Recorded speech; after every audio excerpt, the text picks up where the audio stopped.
Assalamualaikum warahmatullahi wabarakatuh. Perkenalkan, kami dari kelompok 8. Pada kesempatan kali ini, kami akan menjelaskan tentang wakaf dari Yayasan Sulaiman Ar-Raji. Berikut adalah anggota kelompok kami, diantaranya ada Daus, Ana, Tami, Azura, dan Nadine saya sendiri.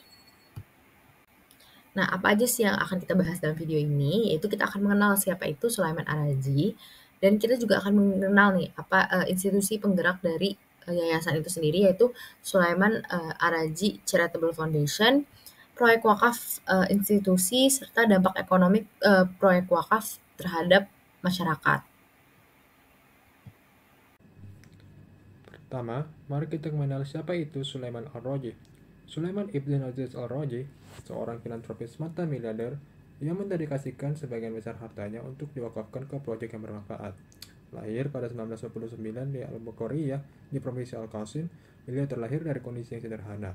Layaknya kebanyakan penduduk padang pasir jazirah Arab masa itu, ia mulai bekerja di usia muda untuk membantu keluarganya dengan mindset yang tekun dan kewirausahaan yang condong sejak dini. Ia melakukan ragam pekerjaan di masa mudanya, seperti menyediakan jasa layanan sewa untuk kafilah-kafilah jemaah haji, menjadi porter di pasar Riyadh, pemetik kebun kurma, menjadi koki, pengecer minyak tanah, sebelum akhirnya beliau merintis bisnisnya sendiri dengan membuka toko kelontong. Mulai pada tahun 1947, beliau ikut dengan kakaknya, Saleh Al-Raji, untuk bekerja di usaha Money Changer yang kakaknya rintis tahun itu. Ia bekerja mengurus administratif, lalu pada 1950-an, ia dikirim ke Mekah untuk membuka cabang di sana, juga melayani jemaah haji yang ingin menukarkan uangnya. Al-Raji bersaudara bekerja selama 35 tahun menekuni bisnis tukar uang ini, kemudian berkembang menjadi cikal bakal dari Al-Raji Bank, bank syariah terbesar di dunia. Pertumbuhan pesat ini salah satunya diprakarsai oleh arus pekerja migran dari Pakistan yang naik di tahun 70-an secara drastis berkat naiknya harga minyak dunia yang meningkatkan laju pembangunan di Arab Saudi. Sehingga pekerja migran tersebut banyak yang menggunakan jasa perbankan Al-Raji Bank untuk mengirimkan uang gaji mereka ke keluarga mereka di negara asalnya. Saat ini keluarga Al-Raji memegang saham mayoritas di Al-Raji Bank, di mana Tadawul atau Bursa Saham Arab Saudi mengakui posisi Chairman Al-Raji Bank ini sangat terkemuka dan perusahaan dari semua perusahaan yang terdaftar di bursa tersebut. Keluarga Al-Raji juga memegang banyak sektor seperti sektor agrikultur, gypsum, dan manufaktur besi. Sulaiman Ar-Raji sendiri diakui sebagai salah satu orang yang paling kaya dan berpengaruh di Arab Saudi dari kalangan non-bangsawan keluarga Al-Saud. Kekayaan tertinggi beliau tercatat sebesar 11 miliar dolar oleh Forbes di tahun 2004. Lalu di 2011 ia mengumumkan bahwa akan mewakafkan sekitar 6 miliar dolar kekayaannya. Kekayaan sumbangan ini menghilangkan status miliarder beliau dari Forbes dan menjadi salah satu rentetan dari kegiatan filantropik yang beliau lakukan. Jauh sebelum headline pengumuman tersebut, beliau sudah terjun lama di usaha filantropik sejak 1983 dengan mendirikan berbagai institusi yang berbeda-beda seperti pendirian Sulaiman Al-Raji University di kampung halamannya di Al-Qasim, wadah filantropik non-disclosed lainnya, sebelum akhirnya semuanya teramalgasi di Sulaiman Ibn Abdulaziz Charitable Foundation. Institusi ini menjalankan banyak proyek wakaf yang bersektor di pendidikan, kesehatan, sosial, dan agama. Setiap tahun, institusi beliau menyupport sekitar 1.200 proyek di seluruh 13 provinsi di Arab Saudi, dan termasuk lebih dari 130 kota dan desa di seluruh penjuru Arab Saudi. Tiap proyek beliau dipilih berdasarkan kebutuhan masyarakat Saudi, dan untuk mengenal lebih lanjut institusi beliau, rekan saya akan memaparkannya lebih lanjut. Selanjutnya mengenai institusi yang didirikan oleh Sulaiman Ar-Raji, yaitu Al-Raji Charitable Foundation. Organisasi ini merupakan lembaga filantropi terkemuka di Arab dan Timur Tengah yang berfokus pada kegiatan amal dan pengembangan masyarakat. Didirikan dengan tujuan untuk menyalurkan kekayaan dari keluarga Ar-Raji untuk manfaat masyarakat yang sejalan dengan prinsip-prinsip Islam. Lalu untuk visi-misinya, mereka ingin menjadi pelopor dalam pemberian hibah untuk pengembangan masyarakat secara beriman dan efisien. Lalu untuk mencapai hal tersebut, mereka akan memberikan hibah kepada organisasi yang berfokus pada pengembangan masyarakat serta memberdayakan penerima manfaat dengan praktik terbaiknya. Lalu ada pun jangkauan dari ROJ Charitable Foundation ini, di mana sudah cukup luas. Jadi walaupun mereka berbasis di Arab Saudi, yayasan ini telah meluaskan pengaruhnya hingga ke berbagai negara muslim, terutama di Asia dan Afrika, di mana mereka akan mendukung program pemberantasan kemiskinan dan pendidikan di negara-negara dengan populasi muslim yang besar. Adapun beberapa proyek dari Wakaf Sulaiman Al-Haraji, yang pertama adalah HARON, yang bertujuan untuk membangun sistem dan metode yang berkelanjutan untuk memanfaatkan kapasitas profesional dan keahlian, baik di kalangan individu maupun perusahaan. Tujuannya adalah untuk mendukung pengembangan dan peningkatan kapasitas lembaga sosial serta amal.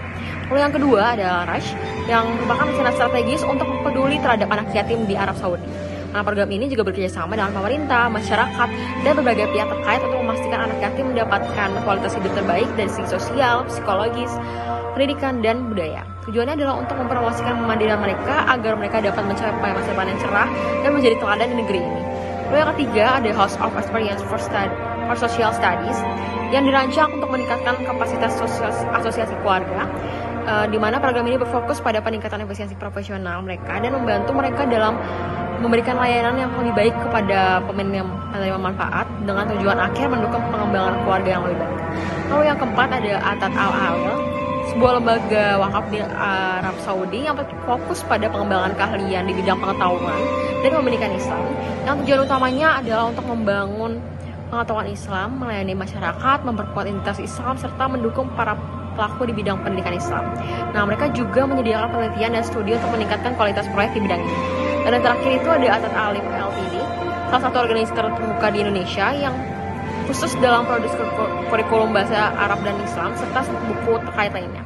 Misinya adalah untuk berkontribusi dalam pengembangan pendidikan dengan menyiapkan kurikulum yang terintegrasi sesuai dengan aspek psikologis dan perilaku siswa.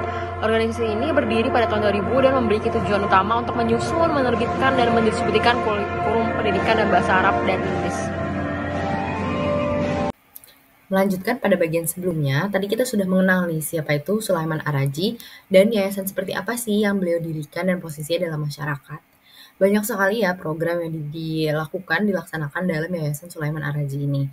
Tapi salah satu yang paling penting dan utama dalam Yayasan Sulaiman Araji ini adalah terkait penerapan hibah. Nah, apa sih yang dimaksud hibah di sini? Untuk menjawab pertanyaan tersebut, kita dapat mengacu pada tujuan utama atas pendirian yayasan ini dan visi misi yang dibangun atas tujuan tersebut. Nah, tujuan utama dari pendirian Yayasan Sulaiman Araji adalah terkait penyaluran kekayaan atau pemerataan kekayaan dari keluarga Araji untuk manfaat masyarakat.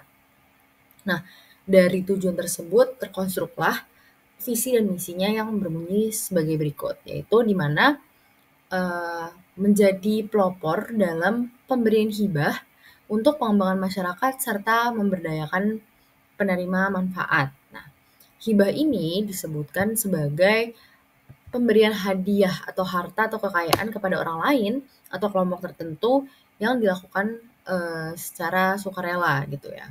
Nah, hibah ini bantuannya dapat berupa uang, barang, ataupun jasa.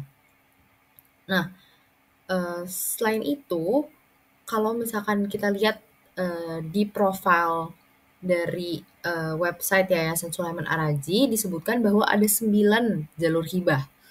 Nah, 9 jalur hibah ini diantaranya adalah pendidikan, kesehatan masyarakat, pengembangan ekonomi, seni dan budaya, teknologi dan inovasi, pembiayaan sosial, pendidikan non-formal, infrastruktur dan pembangunan, serta lingkungan dan keberlanjutan. Nah, dalam menerapkan hibah di masing-masing sektor, akan diperlakukan persyaratan dan kriteria-kriteria yang berbeda juga.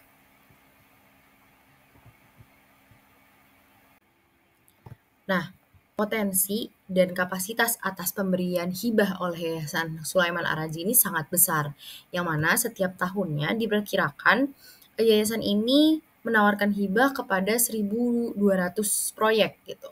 Nah, proyek-proyek ini yang nantinya akan dilaksanakan oleh berbagai organisasi, terutama yang bergerak di bidang amal, juga bisa pemerintah ataupun organisasi nirlaba yang dikhususkan di wilayah Arab Saudi. Cuman memang tidak semua organisasi itu berhak mendapatkan hibah dari Yayasan Sulaiman Araji. Nah, ada pula beberapa persyaratan serta kriteria hibah yang memang harus dipenuhi untuk akhirnya mendapatkan hibah dari yayasan ini.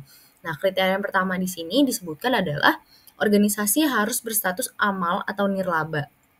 Jadi, organisasi yang memang mengajukan permohonan hibah harus beroperasi sebagai entitas amal atau nirlaba. Nah, hal ini berguna untuk meyakinkan publik bahwa memang organisasi tersebut tidak bertujuan untuk mendapatkan keuntungan, melainkan memang seperti organisasi amal pada umumnya, yaitu memberdayakan masyarakat. Nah, kriteria yang kedua adalah organisasi harus memiliki otorisasi resmi dari badan akreditasi yang kredibel. Nah, organisasi yang mengajukan hibah itu harus memiliki izin resmi atau akreditasi dari badan yang memang diakui dan terpercaya. Hal ini menunjukkan komitmen organisasi tersebut dalam memenuhi standar operasional dan pengelolaan kegiatan mereka. Nah, yang ketiga adalah organisasi harus memiliki rekening bank atas nama resmi organisasi. Nah, untuk isu ini itu berkaitan dengan transparansi dan akuntabilitas, di mana apabila rekening bank diberikan atas nama resmi organisasi akan memudahkan transparansi dalam pengelolaan dana hibah. Hal ini juga memastikan bahwa dana yang diberikan oleh yayasan diterima langsung oleh organisasi yang memang berwenang tanpa adanya perantara yang tidak jelas gitu. Nah, selanjutnya ada pula kriteria yang keempat, yaitu organisasi harus memiliki laporan audit keuangan yang telah direview oleh akuntan publik. Nah, sama juga isunya dengan kriteria yang sebelumnya adalah terkait kompetensi dan transparansi dari organisasi itu sendiri. Jadi, audit keuangan yang bersifat independen ini merupakan upaya dalam memberikan validasi bahwa organisasi ini memiliki praktik keuangan yang baik dan dapat dipercaya untuk mengelola dana hibah itu sendiri. Nah, dari syarat-syarat ini, pemenuhan syaratnya ini menjadi salah satu penentu apakah organisasi akan mendapatkan dana hibah tersebut. Dan apabila ada salah satu dari empat kriteria ini tidak terpenuhi, maka secara otomatis pembiayaan hibah ini telah didiskualifikasi untuk organisasi tersebut. Kemudian ada tipe-tipe program yang dibantu oleh Al-Rajhi Charity. Al-Rajhi Charity ini dia menawarkan bantuannya kepada 9 tipe program, di mana program-program ini memiliki tujuan yang berbeda dan mereka juga harus memenuhi kriteria yang berbeda jika ingin mendapatkan bantuan dari Al-Rajhi tersebut. Nah, secara garis besar, proyek yang didukung oleh Al-Rajhi Charity ini berkontribusi pada bidang-bidang seperti pertemuan komunitas, pengembangan organisasi, proyek sosial, pendidikan, dan pembangunan masjid. Nah, sebelum menyalurkan bantuannya, yayasan perlu menilai dan menyeleksi penerima manfaat yang mendaftarkan dirinya. Yang pertama, mereka harus melakukan penilaian awal yang dibagi kepada 3 tahap, dengan kriteria dan standar yang digunakan itu bervariasi pada setiap organisasi yang mendaftar. Kemudian pada tahap penilaian ini juga, yayasan sekaligus berkomunikasi dengan penerima manfaat untuk membahas rincian atau revisi yang mungkin diperlukan oleh kedua pihak. Nah, tahap terakhir, hasil rapat ini akan disampaikan kepada komite khusus yayasan untuk mengambil keputusan terakhir. Demikian penjelasan kami terkait Wakaf Sulaiman Ar-Rajhi. Kurang lebihnya mohon maaf. Wassalamualaikum warahmatullahi wabarakatuh.